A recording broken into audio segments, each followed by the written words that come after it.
السلام علیکم ورحمۃ اللہ وبرکاتہ۔ تو میں نے خواتین کے فضائل، خواتین کے مسائل،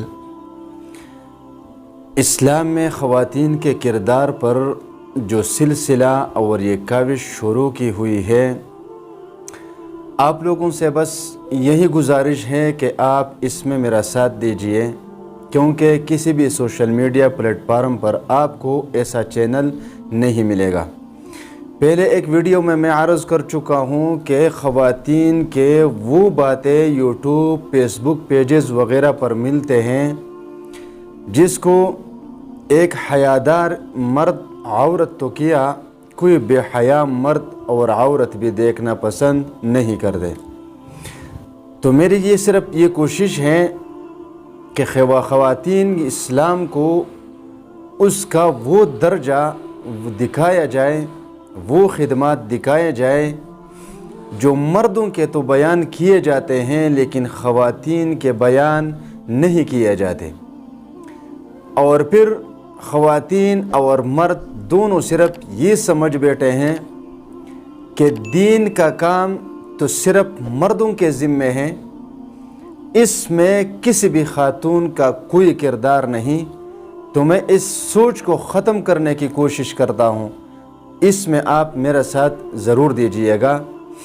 تو آج ہم بات کرتے ہیں حضرت بایزید بسطامی رحمۃ اللہ علیہ کے بارے میں کہ یہ کون تھے اور اس کے پیچھے کس کا ہاتھ اور کس کا کردار ہے، تو آج اس پر بات کریں گے۔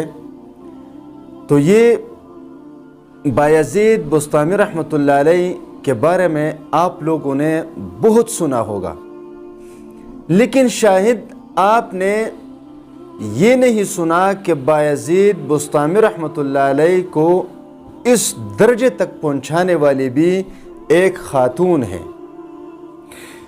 یہ بایزید بسطامی رحمۃ اللہ علیہ یہ سلسلہ عالیہ نقش بندیہ کے ایک بہت بڑے بزرگ گزرے ہیں تصوف میں، اور اس کے بارے میں حضرت جنید بغدادی رحمۃ اللہ علیہ فرماتے تھے کہ ہمارے درمیان بایزید بسطامی کا وہ درجہ ہے، وہ حیثیت ہے جو حیثیت حضرت جبریل علیہ السلام کا فرشتوں میں ہے، یعنی اتنے بڑے انسان ہیں انسانوں کے درمیان۔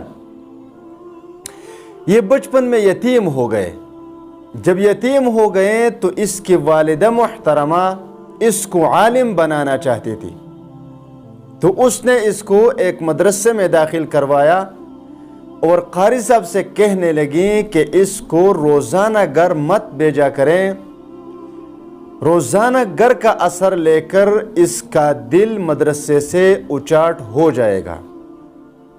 تو وہ داخل کرا کے چلی گئی اور یہ کہنے لگی۔ پھر اس کے بعد کچھ دنوں تک یہ مدرسے میں رہے اور پھر قاری صاحب سے کہنے لگا کہ قاری صاحب میرا جی چاہتا ہے کہ میں گھر چلا جاؤں، مجھے اجازت دیجئے، میں گھر جا رہا ہوں۔ تو قاری صاحب نے اس شرط پر اس کو چھٹی دے دی اور رخصت کے لیے اجازت دے دی کہ ان کے ذمے سبق لگایا کہ آپ نے اس کو یاد کر کے آنا ہے، یاد کر کے آنا ہے۔ تو اس نے وعدہ کر لیا میں یاد کر کے آ جاؤں گا۔ جب یہ چلے گئے اور دروازے پر دستک دی، دروازہ کٹکھٹایا،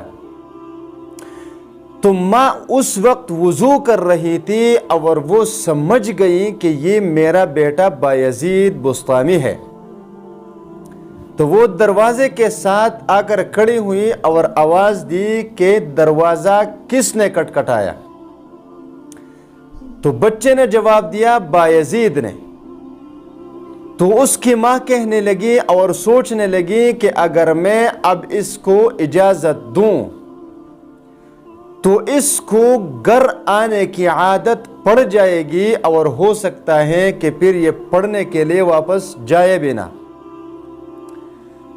تو ماں کہنے لگی کہ ایک بایزید تو میرا بھی تھا جس کو میں نے اللہ کے دین کے لیے وقف کر دیا تھا، تو بتا تو کون سا بایزید ہے؟ تو وہ بچہ بھی سمجھدار تھا، ہم جیسا تو نہیں تھا، سمجھدار بچہ تھا. وہ سمجھ گیا کہ ماں جب تک میں علم پورا نہ کر دوں تو ماں گھر آنے کی اجازت نہیں دینا چاہتی.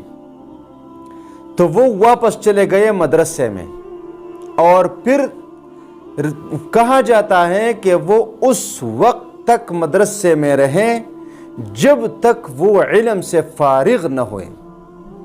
کتنا عرصہ گزر چکا ہوگا علم پورا کرتے کرتے، اور علم پورا ہونے سے پہلے وہ گھر واپس نہیں لوٹ آئے.